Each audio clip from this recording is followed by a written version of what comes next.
Mr. Kitka, just to restate it, you are head of the AFN. Congratulations, 20 years goes by fast. Was there any dissent amongst the native corporations about adopting that resolution, supporting Sealaska?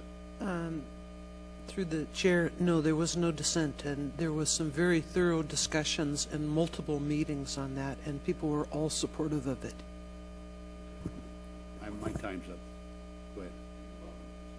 Well, again, Mr. Malat, I refer to this letter. This is what bothers me. This letter is from some of my dearest friends. The Wilderness Society, Defenders of Wildlife, Earth Justice, Greenpeace, Natural Audubon Society, the National Center for Conservation, Science and Policy, National Parks, et cetera, which I was here when we passed the Alaska National Lands Act.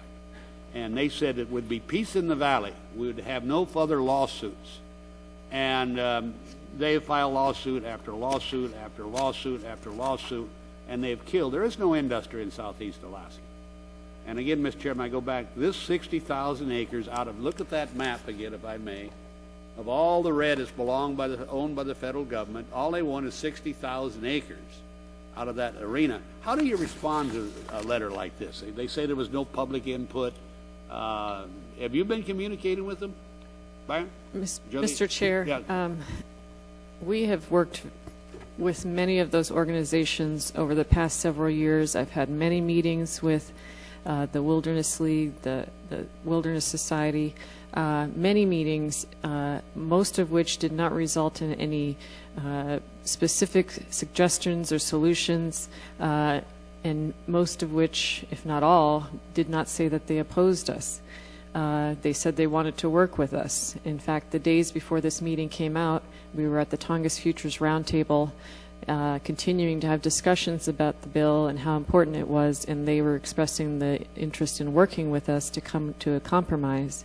So the letter itself was essentially a slap in the face to say that they really weren't interested in working with us. But we have moved on and continue to want to work towards a solution.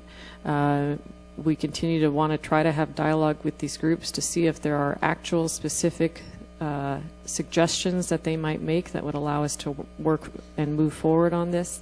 But you know, I do want to acknowledge that it was a very difficult moment where we had to read this letter, and to have some of them post receiving this letter when we asked them about it to say that the letter doesn't really mean anything. It was just a tactical play to get the committee's attention so that we can have something included in the legislation for the conservation community.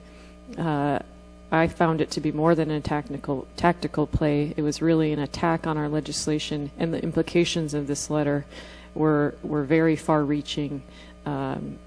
So we had some disagreement about the implications of the letter, and we hope that the committee can understand that we've tried to work with these groups, and we will try to continue to work with them despite the difficulty of dealing with the letter. Thank you. Mr. Chairman, again, I think we ought to go back right out of this committee. In 1971, we passed the Alaska National Lands Act, the Native Act, and they were entitled to a certain amount of land. And I will, by all due respect, Byron, my corporation has done everything they can possibly do without the opposition that you had in that area. I mean, this is the holy grail that we got to save the Tongass National Forest. And the reality is they've saved it. There's no longer timber industry. There's very little of, they talk about transition. There's little opportunity for employment.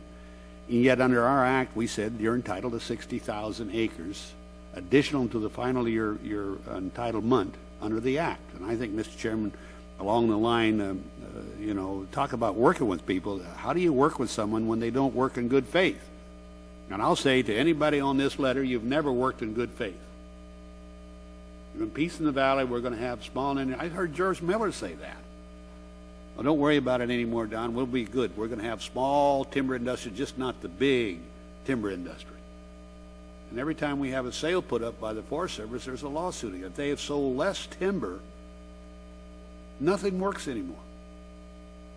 And that's sad. When you think about right next door to the United States of America, you talk about recovering this economy, Canada. We're building all our houses with Canadian timber. Talk about wrong logs. You know, I'm sitting here thinking, what is wrong with this, fulfilling an obligation of this committee? I have no further time.